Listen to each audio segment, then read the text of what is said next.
Well, I'm going to share some stories to try to explain what it's like to utilize psychic skills. I don't want to say I'm a psychic. That makes it kind of like a noun. No, to me, it's very verby. I'll give you some examples of what it's like. Okay. The biggest obstacles to using your skills properly are ego and intellect. Now, ego will be, I feel compelled to give you information, even if I'm drawing a blank. And that's like shooting in the dark, and you're going to be so off. Don't ever do that. Just say, look, I'm not getting it right now. Just walk away from it.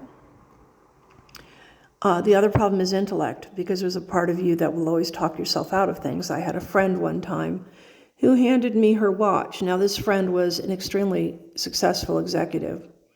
And I held the watch, and what I got was this trailer. It was a trailer. There were unpaid bills. There was a family hiding under a table, somebody knocking on the door, wanting payment. I knew that there's no way it could be her. But I also know as a psychic that I cannot give up what I'm reading. Somehow it'll make sense to her.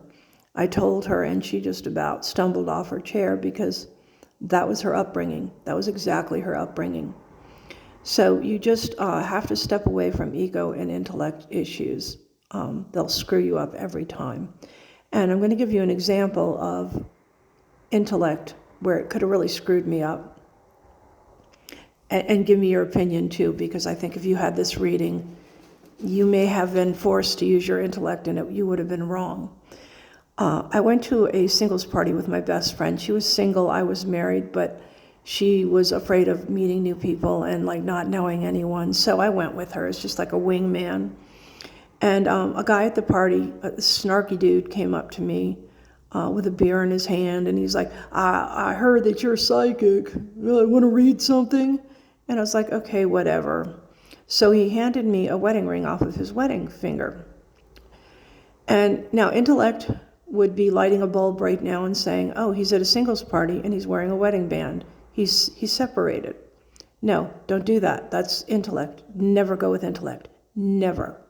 So here I am holding the ring, and what I'm getting, I'm just spilling out. I'm not going to edit it. I'm not going to try to make sense out of it. I'm going to give it to him, and I'm going to let him figure it out. So I said, this ring you just put on, like recently, because it's been in a junk drawer, like one of those drawers that has scissors and nail clippers and spatulas or whatever, like a junk drawer. It's been there 7, 8 months at least, and it was given to you by a man. And he said to you when he gave it to you, this means something to you, it doesn't mean anything to me. Well, intellect would have told me, what are the chances that this guy's at a single party wearing a wedding band that a man gave him? Like, what are the odds? You know, and then ego says, don't say it, because your chances are so low, 1 in a billion, you know. But you can never edit. You just give what comes. The guy literally stumbled back. His face was white. He looked, his hand, the beer was shaking in his hand. And he said, how the hell do you know this? And I said, you explain it to me. I have no idea how I know it either. Tell me what's going on. And he said, well, about 8 or 9 months ago, his brother was married and decided that he wanted to live a genuine life as a gay man. So he left the marriage, and the brothers fought about that because the single brother thought marriage was very sacred. And so the brother gave him the ring and said, here, it means something to you. It doesn't mean anything to me. And so this man had put that in a junk drawer and just didn't talk to his brother. And then just within the last week or two, him and his brother started talking, and he started understanding where his brother was coming from. And as a show of camaraderie and that he's on his side and he understands, he put the wedding ring on.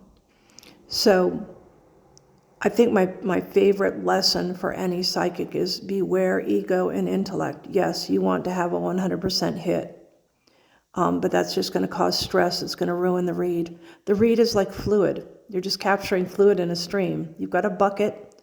Whatever water ended up in there, whatever fish or leaves or whatever else ended up in that bucket, that's what you got. You can't change it. Don't alter it. That's the natural catch. So as a psychic, go with the natural catch. It may sound absurd as you're saying it to someone. They will make sense of it for you because it's genuine.